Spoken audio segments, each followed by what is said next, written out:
네, AI 칩 선두주자인 엔비디아가 2분기 실적을 발표한 가운데 향후 성장에 대한 평가가 엇갈립니다. 빅테크 기업들의 AI 인프라 투자가 여전히 강력하다는 낙관론 속에 2년 동안 급성장한 엔비디아의 성장세가 둔화 조짐을 보인다는 조심스러운 평가도 나옵니다. 두 분의 전문가는 엔비디아의 성장 전망과 AI 거품론을 어떻게 보는지 얘기 나눠보겠습니다. 이형수 HSL 파트너스 대표, 박준영 전 삼성전자 반도체 연구원 나오셨습니다. 두 분 어서 오십시오. 네, 안녕하십니까. 자, 글로벌 투자자들이 관심을 기울였던 2분기 엔비디아 실적 나왔습니다. 우리 투자자들도 새벽에 실적을 보고 좀 나름대로 판단을 했는데 긍정론이 많은데 일부 좀 회의적인 시각도 있습니다. 이형수 대표는 2분기 실적이 굉장히 좋았는데 어떻게 나왔는지 시장의 평가는 또 어떻습니까? 네, 이번 분기 실적이 이제 매출은 467억 4천만 달러, 그리고 이제 EPS 주당 순이익이 1.05달러. 그리고 이제 데이터 센터가 411억 달러 나왔거든요.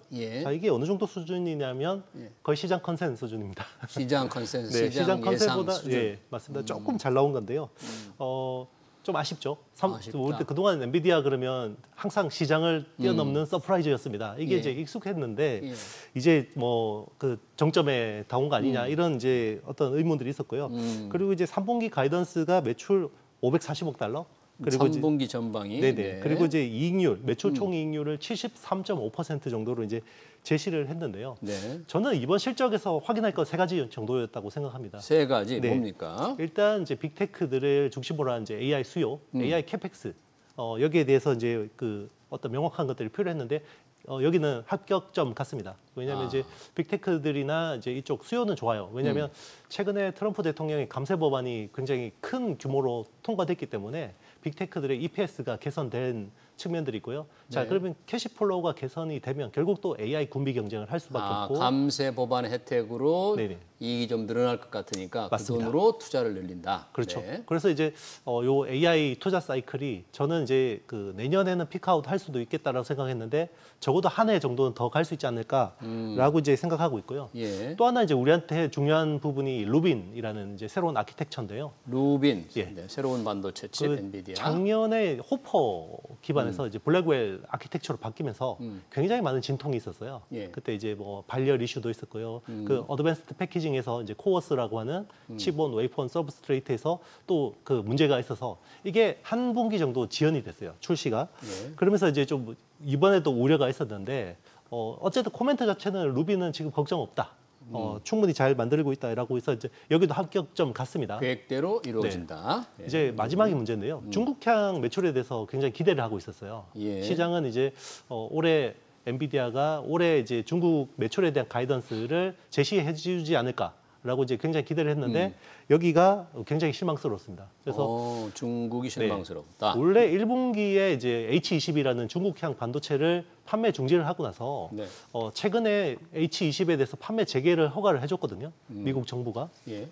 그래서 굉장히 이제 기대감이 높아졌었는데 여기에 이제 매출의 15%를 그 세금으로 내라고 그러니까 이게 세금인지 수수료인지 알 수가 없지만 미국 정부가 매출 15%를 가져가겠다 그랬죠. 맞습니다. 세금 받네요. 보통 이게 그 관세라는 거는 수입하는 국가가 내는 거잖아요. 수입하는 국가가 매기는 건데 수출하는 국가에서 관세를 매기는 사상 초유의 이런 일이 있었는데 이것 때문에 중국향 매출에 대한 가이던스를 포기했어요. 엔비디아가. 그래서 이거 모르겠다. 근데 만약에 지정학적인 어떤 지금 리스크를 잘 해결하면 3분기에 20억 달러에서 50억 달러 정도의 매출이 나올 것 같습니다라고 이제 이야기를 한 거죠. 시장의 가장 큰 실망은 중국에 대한 부분이라고 생각합니다. 중국용 H20의 매출이 일어나지 않았다는 점, 그게 가장 시장이 실망을 했지만 두 가지 차세대 칩 루빈이 정상적으로 좀 만들어지고 있다는 점 하나, 또한 빅테크 기업들의 AI 투자는 좀 더 계속할 거다는 두 가지 점을 긍정적으로 이렇게 보셨다는데, 우리 박준영 연구원님은 그러면 이 실적을 보고 엔비디아 실적을 보고 특히 3분기 이후의 전망, 사실 그동안 이제 AI 거품론 때문에 상당히 투자자들이 이거 정말 거품인가 아닌가, 거품일 수도 있겠다 이런 이제 의구심, 회의를 가진 사람도 있었는데 이번 엔비디아 실적에서 그런 우려가 확실하게 진정됐다고 봐야 됩니까?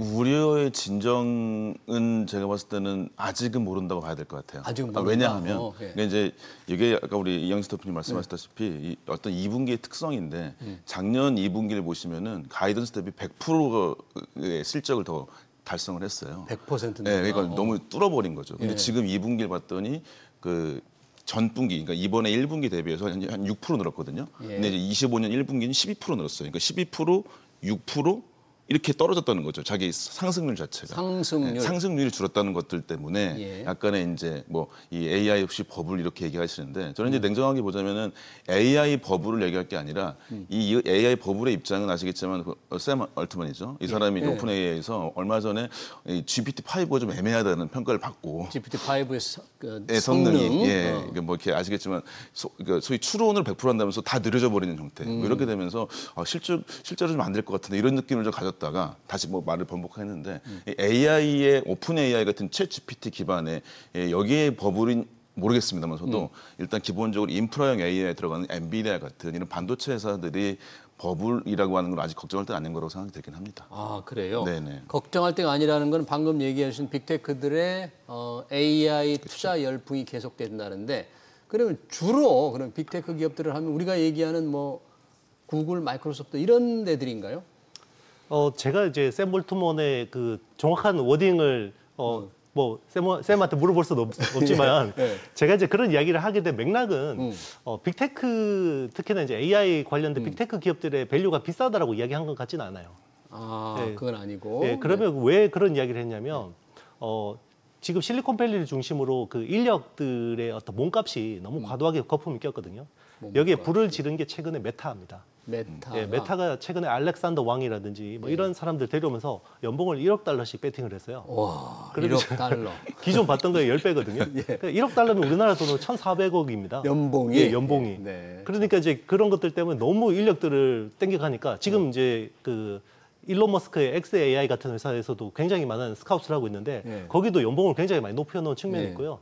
그리고 이제 지금 그 우리 벤처 생태계가 우리나라는 굉장히 지금 조용한데 실리콘밸리는 AI 기업들의 그 밸류에이션이 장난 아니거든요. 그래서 보면 무슨 연구원 한두 명에다가 뭐 새로운 알고리즘 개발했어요. 그러면 그냥 1조 원 밸류를 주는 거죠. 막 그런 것들을 묻지도 따지지 않고 많이 인수합니다. 지금 빅테크들이 돈이 많으니까. 자, 이런 것들에 대해서 이제 샘 올터먼이 이건 좀 이제 거품이 아니냐 이야기를 한 것 같습니다. 네, 그러나 AI 인프라에 대한 투자는 계속된다는데 이번 실적 발표하면서 엔비디아 경영진도 그 얘기를 했던데요. 빅테크들의 이 2030년까지인가 AI 인프라가 뭐 3조, 4조 달러 될 거다. 이 정도 규모는 대단한 어떻습니까? 이 규모를 어떻게 봐야 돼요? 이런 전망을? 일단은 기본적으로 AI 우리가 실제로 AI 터졌을 때가 딱 보시면 얼마 안 됐습니다. 한 2년 반 됐어요. 생성형 AI 그렇습니다. 22년 말 정도가 이제 실제 시작인데 보통 기술은 발전이 보통 10년 정도 잡죠. 그래서 보통 2030년 넘어가는 거는 어느 정도는 기반이지 않을까 싶습니다. 물론 투자자께서는 좀 더 앞서가지고 생각하시겠죠. 적어도 그거의 한 절반 정도나. 그래서 보통 저희가 2022년부터 해서 2027년 정도까지 한 5년 정도를 굉장히 좋은 피크라고 봤었었고, 근데 그게 이제 인프라 투자라고 말씀드릴 수 있겠고, 근데 그 이후에 소위 이제 엔비디아 중심으로 하거나 인프라 투자라고 하는 거 이후에도 우리가 같이 얘기하겠지만은 실제 이 AI 끝나는 게 아니라 이제 디바이스가 바뀌는 것까지 오기 때문에 이것을 이제 AI 버블이다라고 하는 것들을 얘기하기에는 좀 시기상조고 뭐 추가적으로 저희가 닷컴 버블 되게 얘기 많이 하지 않습니까? 닷컴 버블 당시 그거 비교를 해서 좀 맞습니다. 얘기를 한다면 어떻게? 실제로 가장 큰 비교라고 하는 거는 일단 기업들이 다릅니다. 그러니까 닷컴 버블 때는 소위 이제 스타트업을 중심으로 해가지고 이렇게 개발됐었는데 지금 아까 말씀하신 M7이 주로 주도하고 있어요. 말하자면 장벽이 너무 높습니다. 그러니까 아무리 과점 형태라고 하고 버블 혹은 붐이라고 할지라도 이 회사들 자체가 너무나도 큰 돈을 가지고 있습니다. 말하자면 스타트업이나 초기 회사가 닷컴 버블했다면 자금 조달 어떻게 되겠습니까? 여기는 IPO가 가장 중심이겠죠. 그렇죠. 근데 그게 아니라는 거죠. 왜냐하면 M7은 자기 돈이 있죠. 말씀하신 대로 캐시플로우도 굉장히 크기도 한데 이것도 분명히 있기도 하고요. 그다음에 그렇기 때문에 이 난이도나 비용이나 현재 규모 자체가 닷컴 때랑 굉장히 다르고 가장 큰 건 말씀드린 대로 인프라 AI로 끝나는 게 아니라 이 디바이스까지 연결되어지는 것들까지 연결되기 때문에 기존 그 닷컴 버블과 좀 차이가 있다고 생각합니다. IT 버블, 닷컴 버블 때와는 차이가 있기 때문에 그런 같은 기준으로 볼 수가 없다. 있다 그런 말씀이시고요. 자, 엔비디아 주가를 잠깐 얘기해 보자면 지금 시간의 거래에서는 좀 떨어졌습니다만 오늘들의 엔비디아 주가가 지금 30% 이상, 35%인가 올해 들어서 좀 올랐습니다. 뭐 늘 그렇지만 뭐 S&P 상승률을 압도했는데 증권사들이 계속 이 엔비디아 주가를 목표 주가를 지금 올리고 있다면서요. 이미 시총이 4조가 넘는데 이걸 좀 정당화할 수 있습니까? 지금 엔비디아 주가가? 네, 뭐 충분히 정당화되죠. 사실 엔비디아 되게 비싸다고 하는데 향후 12개월 포워드 PER 기준으로 보면 지금 20배대 한 중반 정도 되거든요. 20배. 네, 그러니까 AI 혁명이 시작되기 전에 엔비디아의 기본 어떤 평균 PER이 80배대였거든요. 그럼 굉장히 더 싸진 겁니다. 이익이 그렇게 뒷받침되기 때문에 맞습니다. 20배로 좀 낮아졌다. 그래서 지금 EPS가 충분히 뒷받침되기 때문에 엔비디아가 지금 비싸다라고 하기는 굉장히 어려운데 다만 이제 우리 그 연구원님이 말씀하신 것처럼 그 수익 그 증가율이 꺾이잖아요. 예. 근데 사실 주가라는 거는 그 증가율에 굉장히 민감하게 반응하거든요. 증가율. 예. 네. 그래서 이제 좀 우려를 하는 거고. 그리고 이제 그동안 이제 AI 혁명이라는 게 2022년 11월 이후로 이제 챗GPT가 공개되면서 시작됐잖아요. 네. 그때 이후로 보면 2023년도 그렇고 2024년도 그렇고 상반기가 굉장히 랠리를 내다가 하반기에 좀 슬로우했었어요. 네, 그래요? 항상 그랬었습니다. 엔비디아는. 그래서 2023년에도 상반기가 거의 180% 가까이 올랐다가 하반기가 지금처럼 이거 더 지속 성장하냐, 할 수 있냐 이런 의문이 좀 들면서 맞습니다. 그래서 하반기 17%밖에 못 올랐고요. 작년에도 상반기 140% 가까이 올랐는데 하반기는 12%밖에 못 올랐어요. 그렇군요. 네. 작년에 기억나시겠지만 모건 스탠리가 겨울이 온다. 그래서 반도체 겨울. 네, 맞습니다. 그래서 또 그러고 올해도 상반기는 굉장히 랠리를 내다가 이제 물론 이제 그 증가율은 조금씩 이제 꺾이긴 하지만 그래도 상반기 굉장히 랠리를 내다가 또 골드만삭스가 이제 하반기에 또 이제 그 어떤 그 수요에 대한 어떤 이런 의문들을 제기하면서 계속 그런 패턴을 보이는 거죠. 근데 결국 그러면 왜 언제 그러면 턴어라운드를 했냐?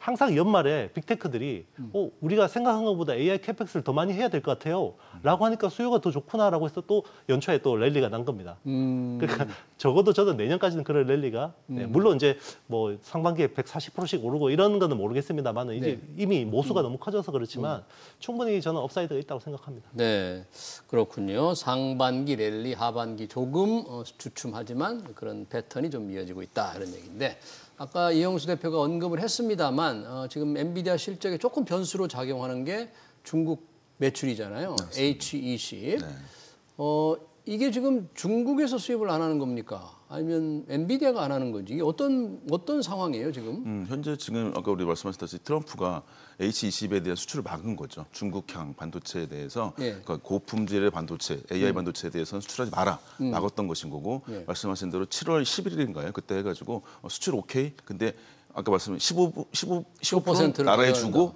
하라 이렇게 된 것이죠. 근데 그렇더라도 일단은 팔기 때문에 그다음에 이제 워낙에 영향률이 높기 때문에 제품 중에서 15% 정도 약간 세금처럼 떼겠지만은 기본적으로 이익이 늘기 때문에 어느 정도 반영될 수 있을 것 같고 지금 이 가이던스 아까 말씀드린 540억 달러라는 가이던스도 중국을 뺀 겁니다. 그럼 중국이 만약에 수출이 좀 이루어진다면 매출이 늘어나겠죠. 어느 정도 늘어날 수 있을까요? 지금 예상 아까 말씀 20에서 50억 정도 플러스 되기 때문에 현재 이 말씀하셨던 대로 540 정도 되게 되면은 저희가 이번에 증감률 아까 이번에 2분기에 6%이기 때문에 떨어졌잖아요. 이게 수익률, 이익률 증가율이. 이익률의 증가. 지익률이. 근데 이게 현재는 가이던스는 15% 정도 늘 건데 현재 중국이 끼게 되면 19%까지 될 수도 있습니다.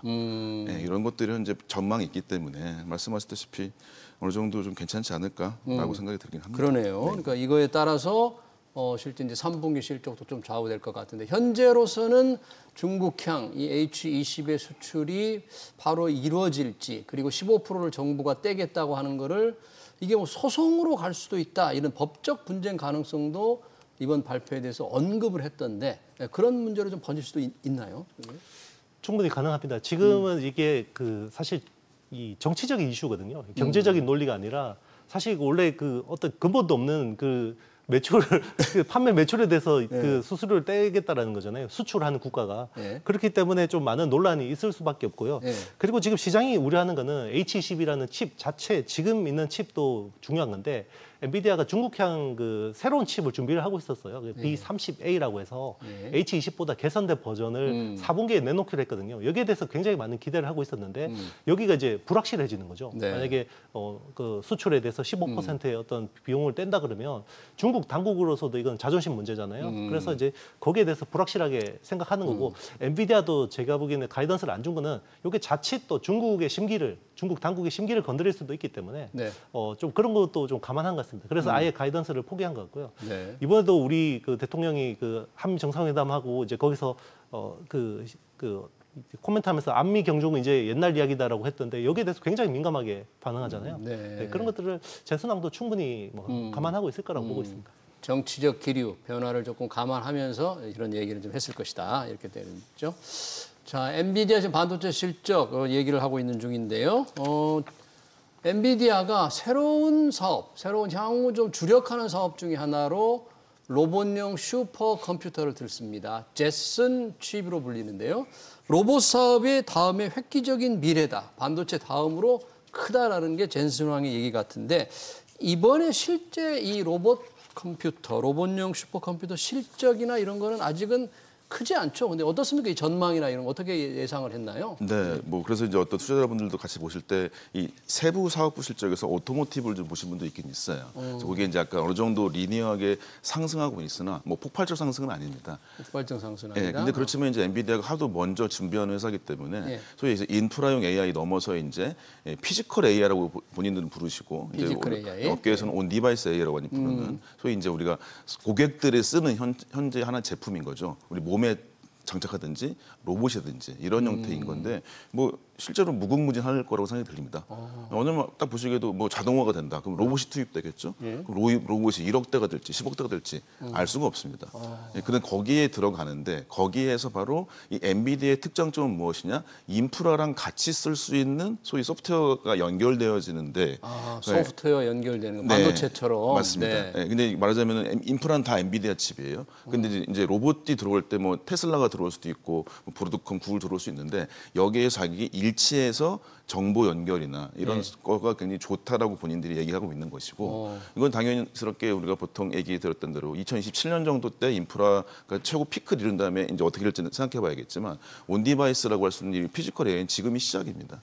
그래요? 예, 근데 게다가 시작인데다가 워낙에 이제 기술들이 많이 있기도 하고 그래서 이제 일단 또 다른 형태의 아주 큰 그래서 닷컴 버블로 치자면은 망이 깔리고 난 다음에 휴대폰이 뜬 것 같은 건 마찬가지인 겁니다. 그렇기 때문에 미래 전망이 이거는 계산하기 어려울 정도의 PER 아니고 PDR 기억나시잖아요. PDR. 드림을 써가지고 했던 거.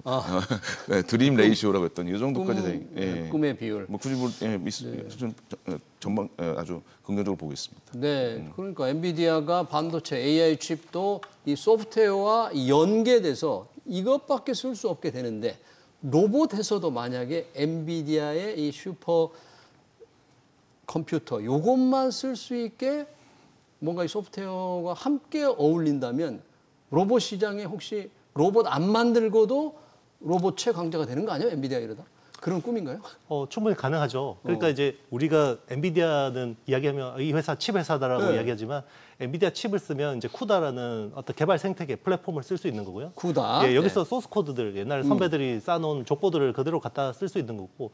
그리고 이제 그 피지컬 AI라는 거는 결국 그 AI가 멀티모달이라는 걸 학습을 해야 돼요. 그러니까 움직이는 거에 대해서 데이터 트레이닝을 해야 되는데 테슬라 같은 회사들은 자율주행이나 뭐 이런 거에 대해서 리얼 데이터들이 많잖아요. 이미 뭐 도조를 통해서 굉장히 많은 데이터들을 모아놨는데 기존의 레거시 업체들, 그러니까 우리 그 국영지에 있는 자동차 업체들은 그런 쪽에 AI 시스템이 없잖아요. 그러니까 엔비디아가 우리 칩을 쓰면 쿠다도 쓸 수 있고 여기 옴니버스를 통해서 여기서 데이터를 트레이닝해서 개발할 수도 있고 그리고 이제 엔비디아 칩을 쓰면 제일 좋은 거는 리얼 데이터를 다 모아서 학습하는 것도 중요하지만 거기서 합성 데이터를 제공해줘요. 그러니까 이제 우리가 그 영화 그 닥터 스트레인지처럼 멀티버스로 해서 지금은 일일이 다 움직이는 거 가지고 그거를 다 학습을 해서 그 어떤 움직이는 것에 대해서 이제 추론을 하게 되는데 그거를 가상에서 학습해서 데이터들을 가져올 수 있게.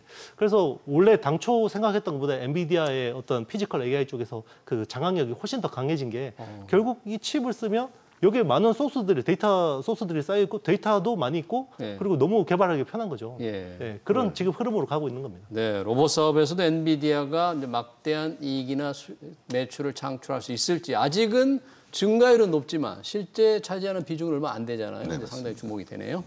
자, 엔비디아 하면 엔비디아 공급망에 거의 독점적으로 올라타 있는 게 SK 하이닉스입니다. 그래서 늘 엔비디아 주가와 연계해서 우리가 바라보는데 최근 SK 하이닉스 주가가 조금 주춤했습니다. 오늘 그렇죠. 엔비디아 실적이 발표된 이후는 갑자기 좀 탄력을 받고 있는데 그동안 주춤한 이유가 무엇인지 오늘 왜 다시 이런 상승 탄력을 받는지 어떻게 보세요? 이건? 뭐 HBM이 결국에 큰 이슈가 될 수밖에 없고요. 지난 HBM. 분기 때 기억나시죠? 한 분기 때 9조 2천억이라고 하는 어마어마한 성과를 거뒀던 게 이제 SK 하이닉스입니다. 거기서 이제 실제로 HBM3E라고 하는 것이 거의 85% 90% 이상을 거의 독점하는 수준을 갖고 있는데 이제 항상 주가라고 하는 게 미래를 보기 때문에 이제 뭐 소위 삼성이 절치부심하고 있는 상태인 것이고 HBM4라고 하는 소위 개발 단계 샘플 평가 같은 게 이제 하고 있는 중인 것이고 마이크론도 그렇고 이제 SK 하이닉스가 보통 한 분기 이상 정도 앞서가고 있긴 하지만 엔비디아가 실제로 이 SK 하이닉스에 모두 몰빵할 것인가라고 하는 것에 대해서 당연스럽게 우리 투자자분께서 아니 세 회사가 만약에 비슷해진다면 SK 하이닉스를 굳이 몰빵할 게 아니지 그렇죠. 뭔가 비교시키고 소위 을들을 세계 경쟁시키겠지 이런 것들 때문에 이제 걱정스러웠던 게 분명히 있긴 있습니다. 근데 실제 기술적으로 보셔도 일단 기본적으로 HBM4 같은 것이 한 6개월에서 보통 1분기, 2분기 정도 앞서 있는 게 현재 업계의 상황인 것이고 또 워낙에 또 HBM에 갖고 있는 아래의 다이라고 보통 얘기할 수 있거든요. 베이스 다이 같은 것들도 이미 커스텀이 잘 되어 있습니다. 그것들도 있는 상태이기도 하고 만약에 엔비디아가 안 사주더라도 HBM이라고 하는 거 수요처들이 여전히 많이 있습니다. 또 다른 빅테크 회사들이 있겠죠. 거기가 있기 때문에 하이닉스 이렇게 너무나도 또 약간 떨어져서 보는 것은 좀 약간은 좀 어떤 현재 수요 같은 거 다양성이나 HBM 자체에 좀 차별화된 경쟁력이 분명히 있긴 있습니다. 네, 이제 HBM 이런 어떤 경쟁 때문에 SK 하이닉스 주가가 25만 원 언저리에서 조금 주춤할 때, 야 이제 삼성전자로 무게추가 기울었나 하는 기대감, 그 평가 그리고 SK 하이닉스를 조금 부정적으로 보는 시각이 있었는데 지금 그런 것들을 조금 그렇게만 볼 게 아니다는 게 우리 박준영 연구원의 생각인데 이영수 대표님 어떻게 보세요? SK 하이닉스와 삼성전자 이렇게 비교해서 본다면 향후 전망이랄까 이런 걸? 일단 저도 비슷한 뷰로 보고 있는데요. 일단 이번 그 엔비디아 실적 발표에서 제일 중요했던 거, 우리 HBM 시장에서 제일 중요했던 거는 루빈의 로드맵이었어요. 루빈. 네. 그러니까 우리 연구원님이 1에서 2분기 정도 SK 하이닉스가 앞서 있다라고 했잖아요. 실제로 이제 그 정도 기술이 앞서 있다라고 봐야 되거든요. 그러니까 HBM4에 대해서. 그러면 루빈이 당초 계획보다 조기 출시될 경우에는 SK 하이닉스한테 엔비디아가 프리미엄을 안 줄 수가 없죠. 그러면 SK 하이닉스가 유리한 겁니다. 그래서 이번에 루빈에 대해서 좀 더 당초 스케줄보다 좀 빨리 출시할 수 있다. 이러니까 아침에 이제 주가가 빠졌다 오히려 다 밀어 올렸죠. 네, 플러스로 밀어 올린 측면이 있고 만약에 이게 지연됐다 그러면 그 사이 후발주자들이 시간을 벌 수 있잖아요. 그렇죠. 그러면 삼성전자나 마이크론 같은 회사들이 그동안 벌어져 있던 기술 격차를 줄일 수 있는 시간이 또 생기기 때문에 오히려 이제 하이닉스한테는 부정적이고 나머지 두 회사한테는 긍정적이었을 거예요. 근데 지금은 어떻게 보면 루빈 쪽이 좀 조기 출시되는 지금 흐름으로 가고 있기 때문에 하이닉스 주가에는 좀 긍정적이라고 볼 수 있죠. 하이닉스 주가에 대해서 좀 장기적으로 좀 괜찮게 봅니까? 이렇게 삼성과 경쟁해서 조금 이제 뭐 삼성이 좀 납품을 하게 되면 하이닉스에 조금 부담이 될 거다 이렇게 좀 보시지는 않습니까? 일단 저는 이제 저 시장 뷰 자체가 3분기에는 좀 이제 불확실하게 보기 때문에 일단 조정을 좀 받을 가능성이 있다라고 보는데요. 4분기나 이제 내년 상반기까지 본다 그러면 SK 하이닉스한테 굉장히 많은 기회가 있을 거라고 보고 있는데 일단 저는 HBM4의 어떤 그 엔비디아 내 시장 점유율은 많이 떨어질 것 같아요. 이건 이제 부정적인 거죠. 기존에 HBM3가 85에서 90% 정도인데 HBM4가 되면 한 50% 초반까지는 떨어질 것 같아요. 그러면 이제 이게 시장에서 좀 안 좋게 볼 거잖아요. 그런데 이제 이 빅테크들의 ASIC, 그러니까 주문형 반도체들이 굉장히 많은데 지금은 그 빅테크들의 ASIC에 들어가는 HBM은 그냥 약간 표준 스탠다드 제품이 들어갔는데 지금 엔비디아 같은 경우는 커스텀 HBM을 일부 그러니까 설계나 최적화 쪽에서 약간 솔루션들이 들어가기 때문에 거기서 부가가치를 주는 거거든요. 그러면 SK 하이닉스가 빅테크들한테도 그런 솔루션들을 제안을 해서 좀 부가가치를 높이는 노력들이 필요하지 않을까 생각합니다. 삼성전자 쪽으로 잠깐 기운다고 했을 때 여러 가지 재료가 됐던 게 삼성전자가 테슬라에서 신규 수주를 했다. 그리고 애플 차세대 칩 생산을 했다. 이런 것들이 조금 호재로 작용했는데 네. 이런 걸 보면 삼성전자가 조금 뭔가 이제 좀 미래가 파운드리 분야에서 조금 기회가 보이고 긍정적인 전망들이 조금 많아진다. 이렇게 좀 봐야 됩니까? 네, 말씀하셨다시피 우리 소위 7만 전자가 됐던 가장 큰 이유가 테슬라랑 애플 수주에 대한 이야기인데 실제로 기술적으로 보시면은 이제 애플은 조금이라도 이익은 남을 수 있을 것 같은데 업계에서는 테슬라가 이제 빨라도 26년 말 정도에 아마 매출이 시작될 것이고 그게 이제 선단 공정이다 보니까 어떤 면에서는 이게 정말 이익이 남을 것이냐는 얘기도 있습니다. 왜냐면 TSMC보다 지금 후발주 쫓아가야 될 입장으로서 실제로 TSMC는 이제 미국의 자기들의 아리조나 팹에서는 2나노를 나중에 늦게 할 거거든요, 아마도요. 그것까지 다 해가지고 삼성은 본사나 미국이랑 거의 같은 나노 수준의 첨단 기술을 쓸 거예요.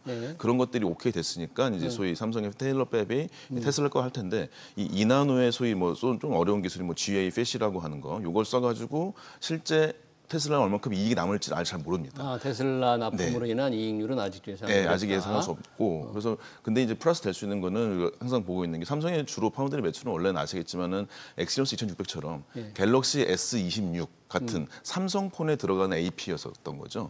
만약에 그것들이 이제 성능이 괜찮다고 친다면 지금 퀄컴 칩이 들어가 있는 삼성 그 핸드폰에 대해서 삼성 칩이 들어갈 예정이라고 친다면 파운드리 개선될 여정은 많이 있긴 한데 저는 아주 뭐 밝다 보기는 아직은 좀 투자자분께서는 너무 선반영되지 않은 생각이 들긴 해요. 아 그래요? 소니 그 애플의 CIS라고 할 수 있는 카메라 칩 같은 거 있지 않습니까? 그것도 빨라야 내년 초 정도에 매출이 발생될 것이고요. 그래서 그런 것들보다는 파운드리는 좀 더 지켜보시는 게 좀 더 맞다고 좀 보는 편이고 그 다음에 저희가 결국엔 또 아까 말씀 나왔던 이 HBM에 대한 서력이 얼만큼 어느 정도 이익으로 될 것인가 여부가 여전히 메모리 중심 회사가 있기 때문에 그걸 좀 같이 봐야 될 것 같습니다. 이용수 대표는 삼성전자의 어떤 강점, 매력, 앞으로의 지금 7만 전자 올라선 후에 약간 초반에 조금 주춤거리는 측면도 있잖아요. 어떻게 보십니까, 앞으로?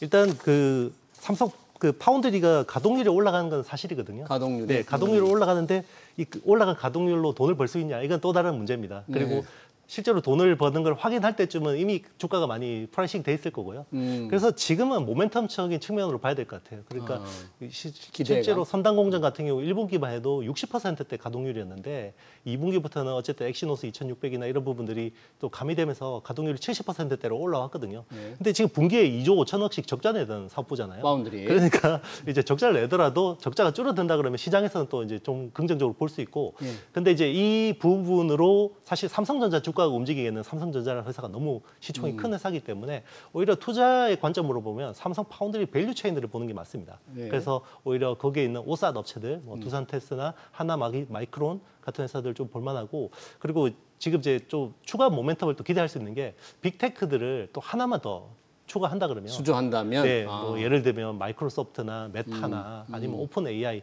이런 회사들 중에 하나만 영업을 해온다 그러면 이게 나중에 돈을 벌지 못 벌지는 모르겠지만 시장은 무조건 긍정적으로 환호할 겁니다. 네, 잘 알겠습니다. 엔비디아의 2분기 실적과 우리 반도체 회사 투자 전략까지 관련 토론을 여기서 마치도록 하겠습니다. 지금까지 이영수 HSL 파트너스 대표, 박준영 전 삼성전자 연구원이었습니다.